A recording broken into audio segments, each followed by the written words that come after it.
Friends, welcome to our channel. ఈ తేనె పట్టు కథ ఏమిటో చూద్దామా?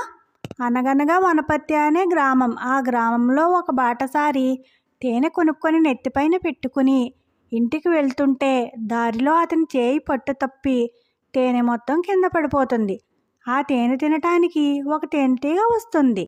ఆ తేనెటీగను తినటానికి ఒక బల్లి వస్తుంది. ఆ బల్లిని తినడానికి ఒక వర్తకుడు పెంపుడు పిల్లి వస్తుంది. ఆ పిల్లిని తినటానికి రాజాసేవకుడు పెంపుడు కుక్క వస్తుంది. పిల్లిని తినడానికి వచ్చిన కుక్కని చంపడానికి వర్తకుడు వచ్చాడు.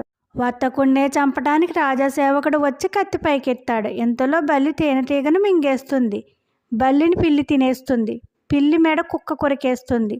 కుక్కని వర్తకుడు చంపేస్తాడు. వర్తకుడిని రాజాసేవకుడు నరికేస్తాడు. వర్తకుడి మీద అభిమానంతో రాజాసేవకుడిని అక్కడి జనమంతా చంపేస్తారు. రాజాసేవకుడినే చంపుతారా అని రాజుగారు తన సైన్యానికి ఇలా చెప్తారు, ప్రజల్ని చంపమని. ఇంతలో మంత్రిగారు వచ్చి, ఆగండి మహారాజా, తేనెటీగను బల్లి, బల్లిని పిల్లి, పిల్లిని కుక్క తినడం ప్రకృతి ధర్మం. అక్కడితో ఆగకుండా ఆవేశంతో వర్తకుడు సేవకుడు తప్పు చేశారు. ఇప్పటికే జరిగిన రక్తపాతం చాలు. మీరు కూడా ఇలా చేస్తే ఇది అధర్మం అవుతుంది. జంతువులకి లేనిది మనుషులకు ఉన్నది జ్ఞానం. ఆ దేవుడు మనుషులకు ఆలోచించగలిగే గొప్ప మేధాశక్తిని ఇచ్చాడు. ఆగ్రహంతో ఆవేశంతో ఆ జ్ఞానాన్ని కోల్పోవద్దు. ప్రశాంతంగా ఆలోచించండి. ఇదంతా మీకు తెలియంది కాదు, మీకు చెప్పేంత వాడిని కాదు అని విన్నవించాడు.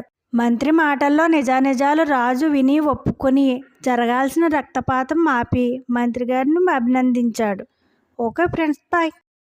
Please like, share and subscribe friends, and don't forget to on the bell icon.